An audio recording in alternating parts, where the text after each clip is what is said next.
بھی اجمعین۔ نبوت کے 14ویں برس محرم کا مہینہ داخل ہوا تو ہجرت کی اجازت ہوگی، تو صحابہ نے اکا دکا مال اہل نکلنا شروع کیا۔ تو جب ایک اچھی تعداد نکل گئی تو پھر قریش کو فکر ہوا کہ یہ وہاں جمع ہو رہے ہیں، اگر وہاں ان کی طاقت، تو انہوں نے مشورہ کیا کہ کچھ کرنا چاہیے۔ تو شیطان بھی انسانی شکل میں آ گیا اور مشورے ہو رہے ہیں اس کو قید کر دو، تو وہ شیطان اس کو کاٹ دیتا کہ قید کرو گے تو اس کی قوم ہے، قبیلہ ہے، چھڑا لیں گے، کہ اس کو مکہ بدر کر دو، مکہ سے نکال دو، کہ مکہ سے نکالو گے جس جگہ جائے گا وہاں اس کی قوت اکٹھی ہو جائے گی، پھر تمہارے خلاف ہو جائیں گے۔ ابو جہل نے کہا ہر قبیلے کا ایک آدمی لو اور اس کے گھر کا گھیرا ڈالو اور جب نکلے اسے قتل کر دو، یہ ابو جہل نے کہا۔ تو شیطان نے کہا یہ ہے اصل رائے، کیونکہ سارے قبائل کا تو وہ بنو ہاشم مقابلہ نہیں کر سکیں گے، تو لہذا دیت پہ خود بخود بات ختم ہو جائے گی۔ تو جبریل نے آ کر یہ بات اللہ کے محبوب صلی اللہ تعالی علیہ وسلم کو بتائی اور فرمایا کہ اب آپ نکلیں۔ یہ دنیا کو اللہ نے اسباب کے ساتھ چلایا ہے،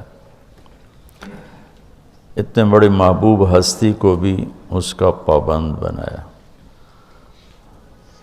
براق تو اظہار قدرت تھا، اظہار ہیبت، طاقت، اس نے ایک پل میں اٹھا کے اور بیت المقدس پہنچا دیا، وہاں سے آگے براق بھی نہیں گیا، کن فیکون کے ساتھ ہی گئے۔ تو لیکن چونکہ وہ سارا معجزہ تھا تو اس میں امت کے لیے کوئی قدوہ نہیں ہے، کوئی اتباع نہیں ہے۔ معجزات میں تو کیا اتباع ہے، تو اللہ اپنے حبیب پر اپنی رحمت قدرت کو دکھاتا ہے کہ یہ میرے ہیں، میں ان کے ساتھ ہوں۔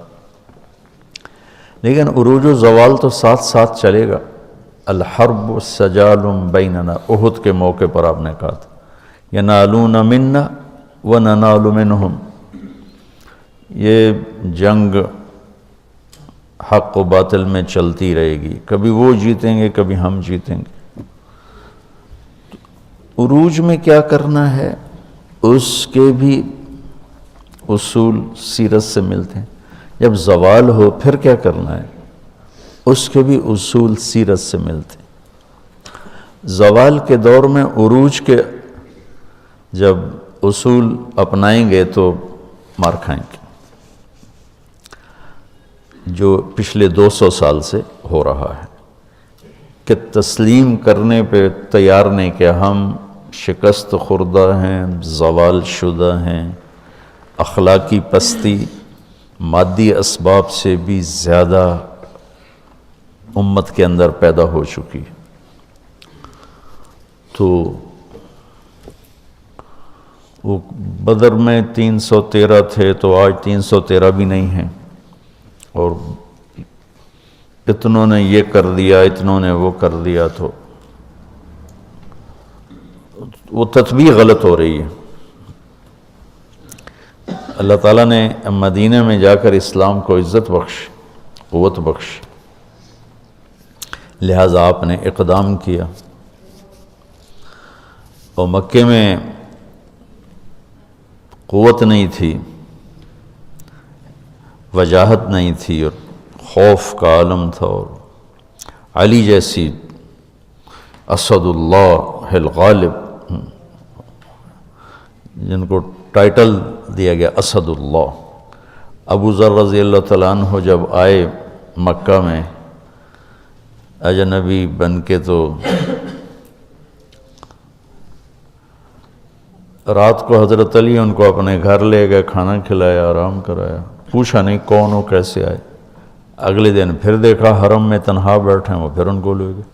اگلے دن پھر لے گئے تو پوچھا بھی تم کون ہو، 3 دن سے یہاں ہو، کس لیے آئے ہو؟ تو انہوں نے بتایا کہ میں تو وہ اس نبی کے بارے میں آیا ہوں۔ تو اتنی بڑی ہستی خیبر کا دروازہ اکھاڑ کے یوں پھینک دیا۔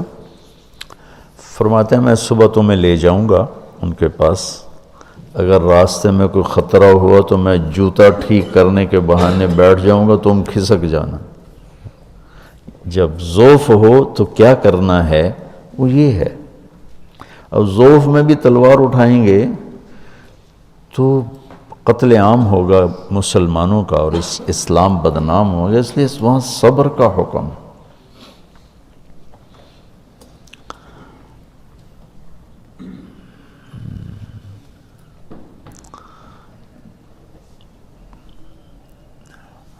عز الدین بن عبد السلام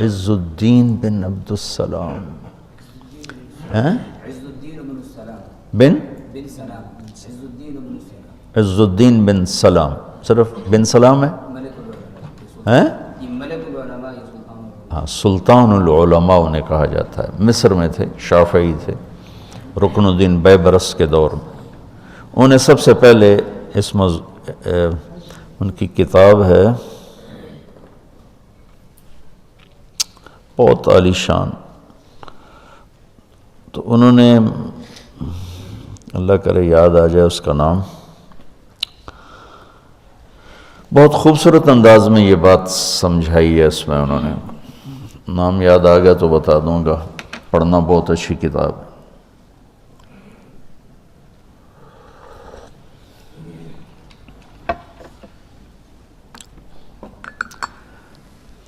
تو اب ضعف کا دور ہے، معجزہ نہیں ظاہر ہوا کہ جبریل آئیں اور اٹھا کے مدینے اتار دیں، یا براق پہ بٹھائیں اور جا کے مدینے اتار دیں، معجزہ نہیں ہوا، کیونکہ امت کو سبق دینا ہے کہ جب ہم پہ زوال ہوگا پھر کیا کرنا ہے، طاقت میں ہوں گے پھر کیا کرنا ہے، قوت میں ہوں گے پھر کیا کرنا ہے، اجتماع قلوب ہوگا تو پھر کیا کرنا ہے، انتشار ہوگا تو پھر کیا کرنا ہے۔ یہ سیر صحابہ سے انتشار کا، تو یہ اس وقت جو قائدین ملے نا امت کو، قائدین،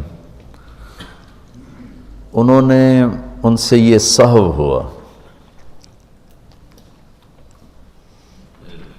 کہ امت کو امت بنانے کی بجائے نا، چونکہ 200 سال پہلے مغرب کا غلبہ ہو گیا، اس سے پہلے غلبہ اسلام تھا، تو جتنی تحریکیں چلتی تھیں وہ اصلاح نفس، اصلاح اخلاق، اصلاح احوال کی چلتی تھیں، جو علماء یا صوفیاء جو کوشش فرماتے تھے۔ لیکن جب باطل کا غلبہ ہوا 200 سال پہلے، تو ایک رد عمل کی نفسیات پیدا ہوئی، تو باطل کا قبضہ ہو گیا ہے، ان کو نکالو، چونکہ تقریباً تمام اسلامی بلاک جتنے تھے سب پر England, France, Holland, Portugal, Spain یہ قابض تھے۔ تو اس میں رد عمل میں چلی گئے، ہماری جو تھی قائد جماعت جو تھی نا، قائدین جماعت، وہ رد عمل میں چلے گئے۔ اس رد عمل میں امت کی تربیت اور اصلاح کا کام پیچھے چلا گیا، اور باطل سے ٹکرانا وہ پہلے آ گیا، بغیر صفات کے اور بغیر تیاری کے۔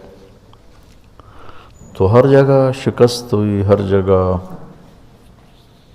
بہت بری طرح پٹنا پڑا۔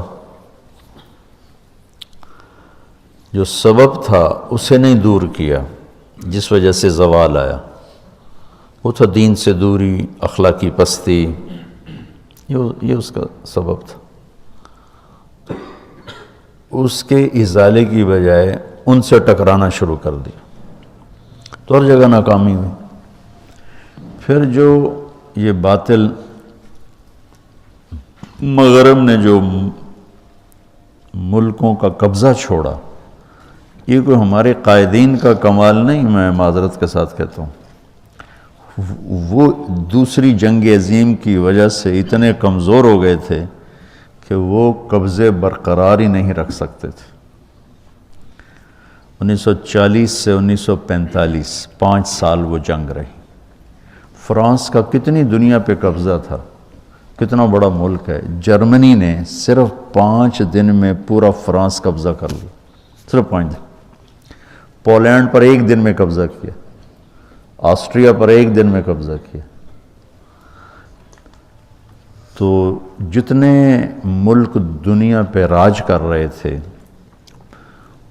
ان کی جئی تئی پھیر دی جرمنی نے، یہ گھنٹوں میں فتح کیے۔ تو وہ اس قدر کمزور پڑ گئے کہ انہیں ان ملکوں پہ قبضہ رکھنا ناممکن ہو گیا۔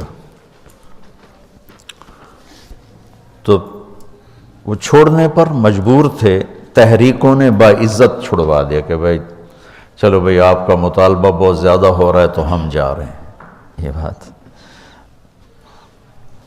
کبھی بھی نہ جاتا، کون چھوڑتا ہے اپنی مقبوضہ جات چیزوں کو، کون چھوڑتا، اس قابل نہیں رہے تھے۔ لندن کھنڈر بن گیا، پیرس کھنڈر بن گیا، ہالینڈ